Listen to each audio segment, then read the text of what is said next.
To be able to be elite at 39, though, right? You have to take dope. care in so many different areas. Now that you're retired, are you eating what you want? Are you like enjoying life? Yeah. You do? I'm drinking what I want, and I'm like, going to like all these. What were you drinking after y'all won? How much were y'all drinking? Miss said y'all party. You were talking about going to the club earlier. That was the first time I've been to the club in like 15 years. After the championship Yeah, win. and I was like, oh my God, what am I doing up in this club? And there's like 20-year-olds. Did you feel old in the club? Or you Yeah. felt? No, I mean, I felt right at home. I was like, mom's night out. We had our medals on. I had my boots on. We were just like 100% of the population, here I come. No, we were like our Go Bats t-shirt. But I was like, move out of my way. Where's the VIP? No, I mean, we were like on stage. I mean, people had their goggles on still. I mean, it was like I was wearing my Go Bats shirt with my leather shorts and my boots, thinking I was just like Miss Thing, buying drinks and doing all the stuff. They came out with the bottle serving, the lights and the women, and it was just like we were like living our best life. And I was like, okay. It's like 3:30, way past my 9 p.m. bedtime. No, yeah, we were feeling ourselves, having the best time. So that was the last time I've been. Are you on some type of diet? Like, are you gluten-free, vegan, any of that? No, I'm really doing it all. I haven't really restricted myself at all, but soon I have to. Charlie's been doing the same. Charlie's on a free diet, meaning he's free from any restrictions. What'd you make of the whole Women's World Cup experience? Because you won 2. You watching this next generation. Yeah. Is it generation? Is it coaching? Is it, because Carly are catching up. I'm sure you saw Carly Lloyd's episode, and she was like, these youngins, they don't get it, basically. She's always been that way. She said that about me, probably, when I came on the team.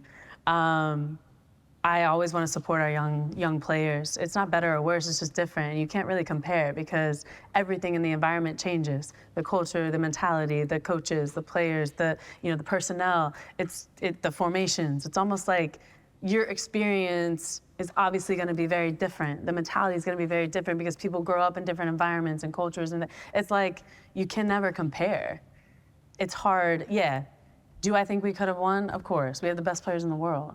Do I think the coaching probably could have been better? The leadership probably could have been better? Yeah, of course. But you never know what people are going through in those times. And also, I don't want to make excuses. Listen, like you can I think we obviously could have been better and set up for more success because our young players are so talented. But do you feel completely comfortable in what you said? We have the best players. We, the U.S., have the best players in the world right now? I think we do. I don't know necessarily if the best players for that tournament were chosen. So you have the best players, but that might not have been the best team. Yeah. Selection. And the best team doesn't always mean you have to have the best players on it. The best team is a good mix of personnel with leadership and different qualities. Sometimes, I don't know.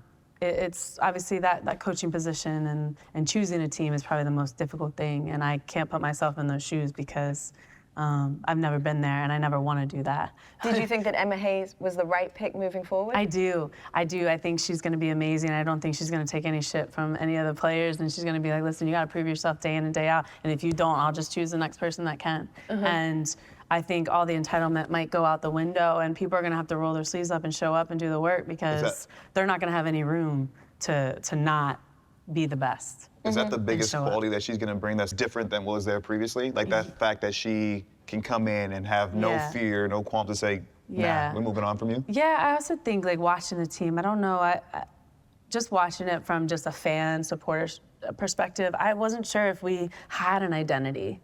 And the specific style that we were trying to go for, and that was really difficult for me to watch.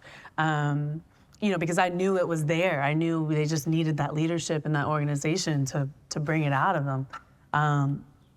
But I think that's what she has too, that quality of knowing her identity of what she wants and what's expected and the roles and responsibilities along with what style and the personnel she wants. And so that is, I think, from the very beginning, from top down, you have to have as a leader.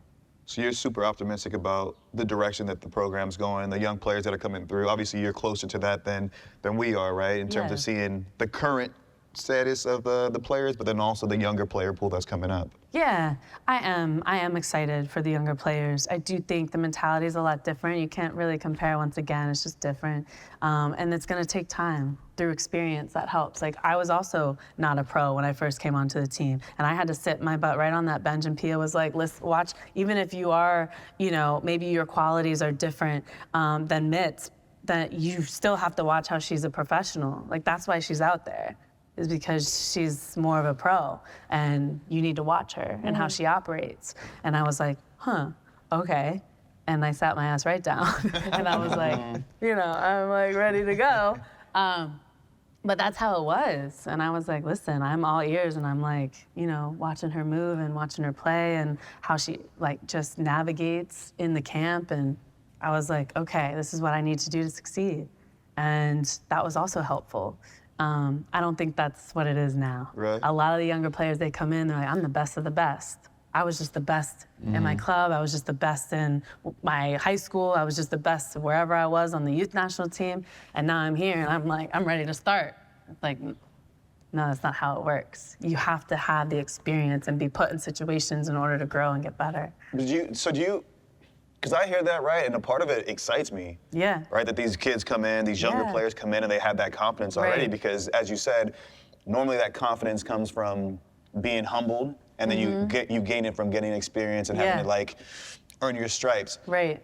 So do you think that responsibility lies with these younger players coming in to kind of humble themselves, or with the existing players there to kind of like, hey, listen, this is what it means? I remember when I first came to the national team, it was like 8 players that were in ink already, and it was like a few of us just trying to scratch our name and just trying to scribble our name on the team sheet. You know what I mean? And straight away we came into the team, and these guys humbled us. They kept us honest. But I feel like it's a balance, though. I agree with what you're saying, and I agree with what you're saying. But I also agree with the mentality of some of the players that are coming in like that, because you got to believe in yourself. You don't believe in yourself, nobody else. For So sure. you got to come in thinking, I'm gonna be playing, right? For sure. And it's up to you to fight when you're put in situations like, all right, you're gonna come on as a sub. What are you gonna do with your minutes, right? And then, you know, like fighting every day to become a starter and all that kind of. Yeah. And I think a lot of it comes from the coach of creating a culture where you have to earn it, right? Through playing during the week.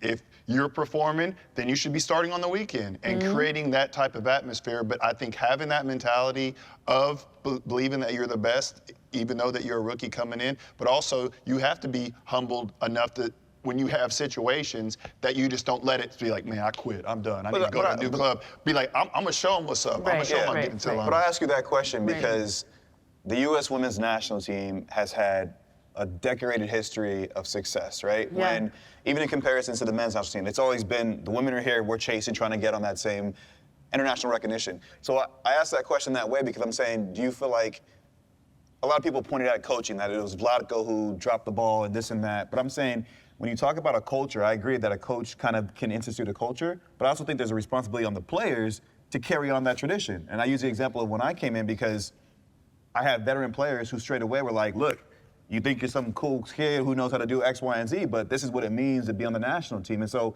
is that responsibility on the players? Is it on the like, where do you see that? I see that on, I see that on the coach and the leadership to really set the tone. And that's like the first day that you walk into the first meeting. For example, when I walked into the first meeting for Gotham last season, after coming off of our worst season ever and being in last place, I was like, all right, let's see how he's gonna set the tone here and what's expected of us. And the first meeting right away, it was like, this is what we're doing, this is the plan, this is how we're gonna get there, this is what I need from you, and that's it. And if you can't do that, I'll find somebody who's gonna be able to do that. And even for me as a captain, like, and a veteran player, and with the experience I have, I didn't expect to step out on the field every single day. I knew I had to show up and perform because he was easily like, if you're not going to be doing your job, you're kicking the ball out of bounds. Like, I'm going to find, someone else to fill your spot. So like, just because I'm putting you in this position doesn't mean like you have a free ride. Exempt. Yeah. And so I think that stems from the leadership, and that is why we won. And going back to the national team, I'm saying to myself, thinking, okay, Vlatko has had maybe 4 or 5 years with this squad. Juan had 1 season, 8 months. He got us whipped into shape. And it stemmed from leadership, and it stemmed from expectations and roles and how like he wanted to play and how he wanted his team to look. And that's the difference. And I think that's why I go back to leadership and the quality of that and how it can really change a team. Would you ever go into coaching? Yeah, I would love to just be like a defensive coach, to be honest. Okay. Or like an assistant. I'm too nice to cut people. I'm like, listen, You're a good cop. you look great. Yeah. I love your hairstyle. You know, everything looks good, but like But I'm gonna text you. and I'm I texting love your later, bro. personality. That you're off the team. You're such a good teammate, but like, You need to I'm keep not the gonna ball keep you in for the us. squad. Like, I would be like, oh, this is awful. Thank you for watching. If you liked this episode of Kickin' It, then don't forget to hit the like button and subscribe to enjoy more raw and unfiltered content from me and the boys.